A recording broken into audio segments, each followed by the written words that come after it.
ईशा, भेटतेस ना आज विक्रमला? काही ठरवले की नाही? सविताने लेकीला विचारले. आई, भेटेन ग, पण माझ्या अटी त्याला मान्य असायला हव्यात. ईशा, लग्न असं अटी शर्तीवर होत नसते. किती हुशार आहे विक्रम. दिसायलाही छान, स्वभावही चांगला आहे. त्याचे आई वडीलही मोकळे वाटतात. आई, लग्न होणार म्हणजे मी माझ्या इच्छा, अपेक्षा ना मुरड घालायची का?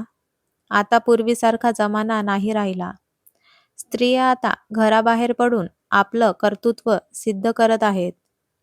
सगळं मान्य आहे तुझं मला, पण लग्न हा आयुष्यभराचा प्रश्न आहे. म्हणूनच आई, मी पूर्ण विचार करूनच पुढचे पाऊल उचलेन. ठीक आहे, जसं तुला वाटते तसं कर. विक्रम, लग्नाला होकार देण्याआधी मला थोडं बोलायचं होते. ईशा विक्रमला भेटायला आली होती. ईशा, तुझ्या मनात जे असेल ते बोल. माझी हरकत नाही.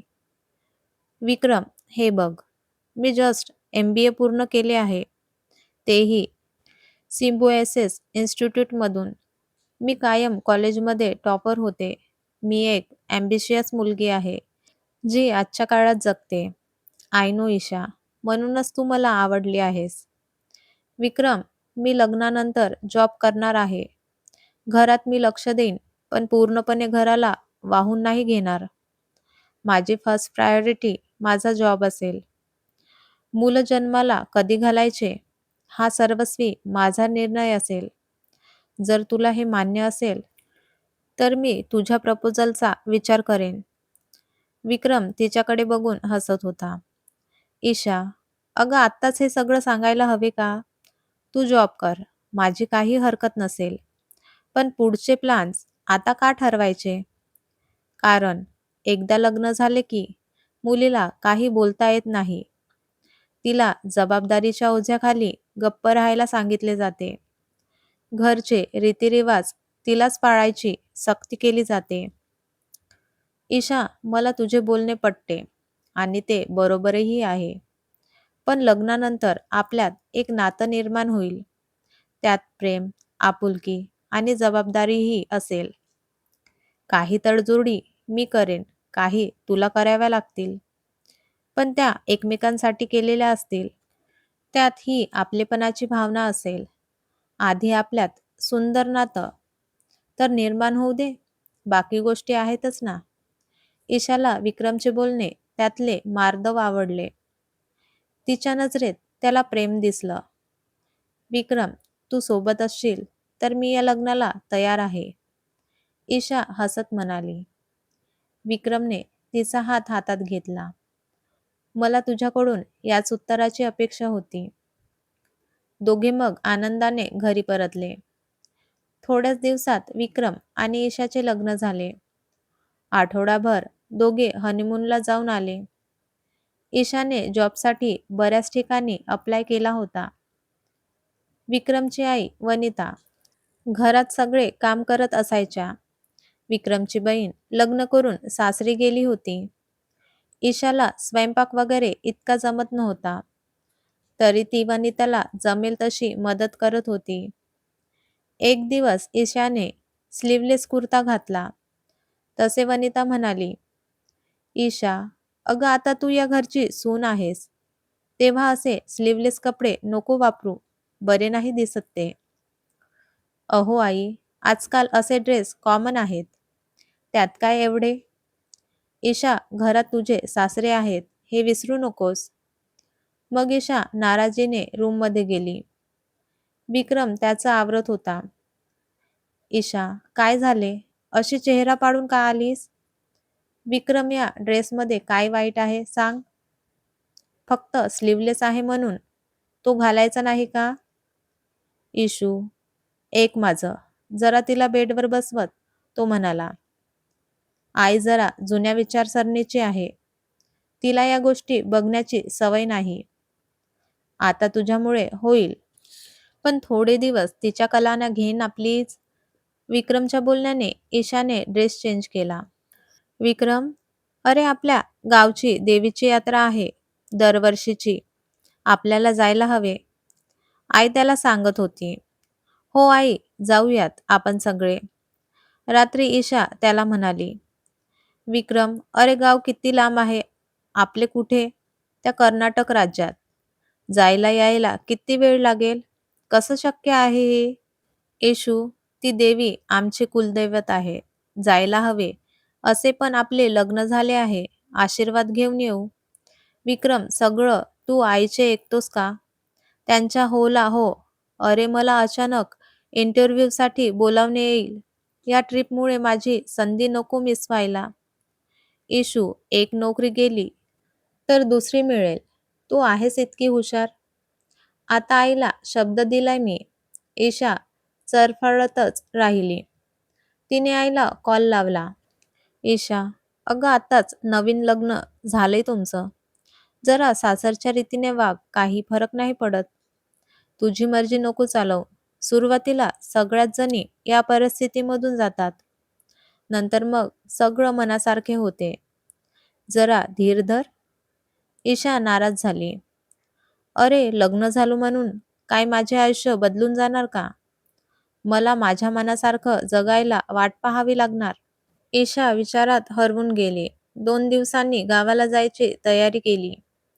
विक्रमच्या कारमधून ते गावी गेले. ते एकतर खेडे गाव. त्यात यात्रा असल्याने खूप गर्दी होती. धूळ माती आणि ऊन याने ईशा बेजार झाली होती. कधी इथून निघतो असं तिला झाले. त्यात अंगावर साडी. जाम वैतागली होती ती. एका कंपनीकडून तिला इंटरव्ह्यूसाठी बोलवणे आले. पण नेमके उद्याची वेळ दिली होती, जे ईशाला शक्य नव्हते.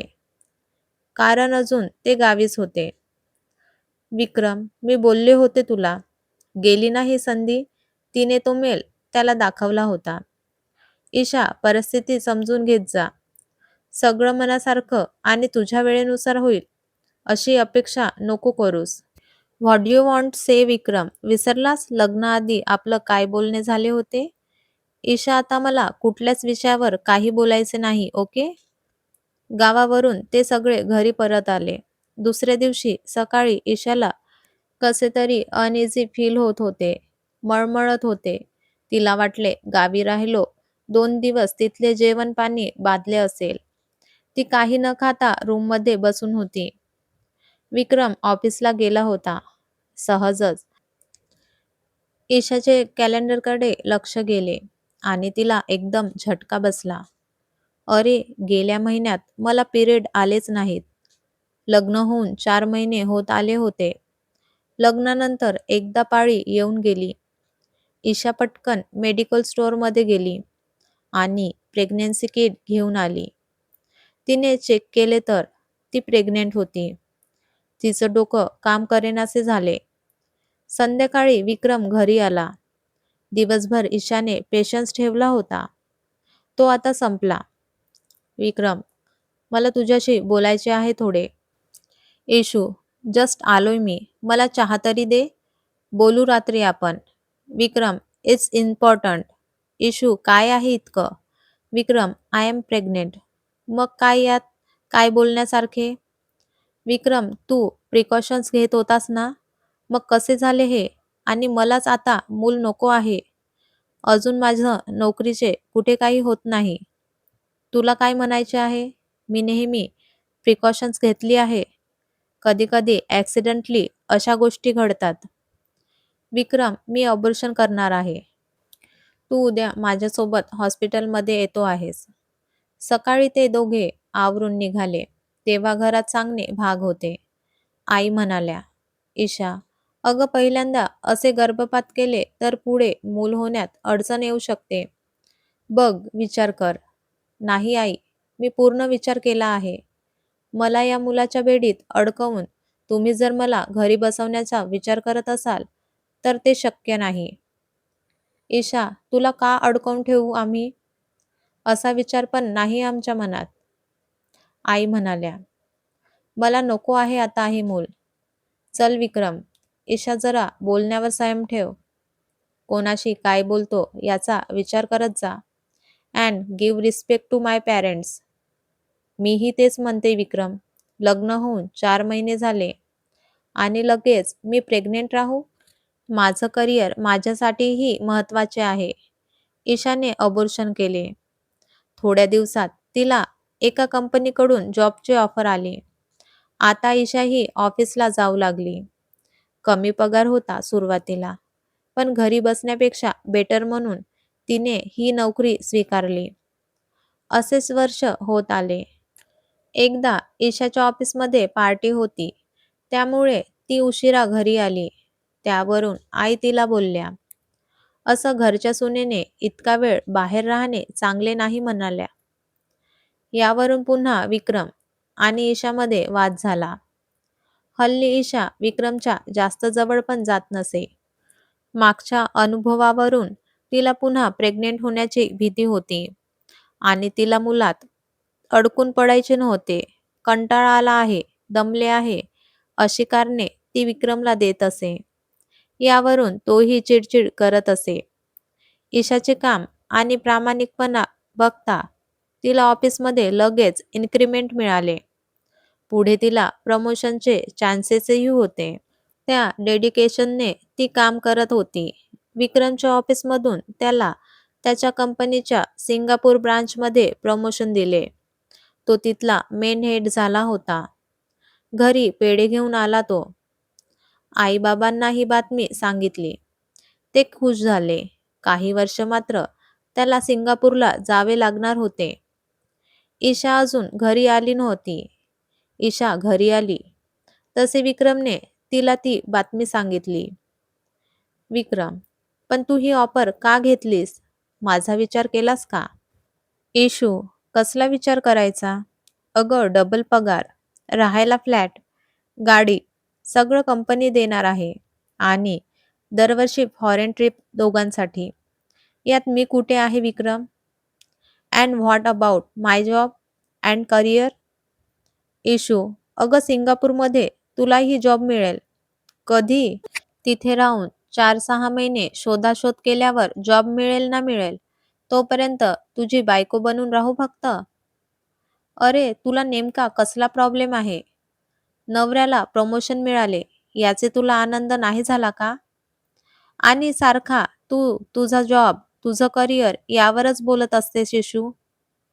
मग चुकीचे बोलते का मी विक्रम? मी उच्च शिक्षण घरात बसायला नाही घेतले. घरच्या जबाबदारीत मला अडकवून तू माझ्या पायात बेडी अडकवून नाही शकत, समजलास? मी तुला कशात अडकवले आहे सांग? मुलं नको म्हणालीस, ते पाडून टाकले. आता नोकरी करतेस, त्यालाही कोणाची आडकाठी नाही. मग काय प्रॉब्लेम आहे तुझा? विक्रम, तुझा जॉब, तुझं प्रमोशन, तुझे करिअर महत्त्वाचे आणि माझा जॉब, करिअर याला काहीच महत्त्व नाही का? ते मी नाकारत नाही issue, but I don't want loss this opportunity. खूप कमी वेळात मला ही संधी चालून आली आहे. विक्रम, मला विचार करावा लागेल. माझा आता कुठे जम बसत आहे. मलाही प्रमोशनची संधी आहे. मी तुझ्यासोबत यायचे की नाही? Let me think. विक्रमचा आनंद विरून गेला. ईशा असा काही विचार करेल असं त्याला वाटले नव्हते. त्याचं तिच्यावर प्रेमही होते. 2-4 दिवस त्याने विचार केला. मग आईबाबा आणि ईशासमोर म्हणाला, आई-बाबा, मी माझे प्रमोशन कॅन्सल करत आहे. का रे विक्रम? अरे, आम्ही नीट काळजी घेऊ आमची. तू नको आमच्यासाठी ही संधी सोडूस. आई म्हणाली, नाही आई, तुझ्यासाठी नाही, ईशासाठी. आई, जसं माझं करिअर महत्त्वाचं आहे, तसे तिचेही आहे. तिच्या इच्छा अपेक्षा पूर्ण करणे एक नवरा म्हणून माझी ती जबाबदारी आहे. कसं असते ना, आई, मुलीचे लग्न झाले की तिचे शिक्षण, करिअर याला थोडी खीळ बसते. संसाराच्या जबाबदाऱ्या, मग मूळ या लग्नाच्या बेडीत ती मुलगी अडकून पडते. मनात कितीही इच्छा असली तरी तिचे पाय या लग्नबंधनात, बेडीत अडकून पडतात. मला ईशाला अडकवून नाही ठेवायचे. तिचे शिक्षण, तिची हुशारी मला लग्नाच्या या बेडीत नाही अडकवून ठेवायची. ईशाचे डोळे भरून आले. इतका समंजस नवरा मिळाला याचा तिला अभिमान वाटला. रात्री त्याच्या कुशीत शिरून रडली ती. विक्रम, मी तुला खूप वेगळे समजले होते. तू मुद्दाम मला घरच्या जबाबदारीत अडकवतो आहेस असं वाटत होते. I am sorry Ishu. अगं मी स्वतः इतका शिकलेला आहे. मला समजते तुझे शिक्षणही माझ्या इतकेच महत्त्वाचे आहे. मला तुला कशातच अडकवून तुझं करिअर खराब नाही करायचे. लव्ह यू विक्रम म्हणत इशू अजूनच त्याला घट्ट बिलगली. ही कथा आवडल्या असल्यास लाईक करा, शेअर करा आणि सबस्क्राईब करा. धन्यवाद.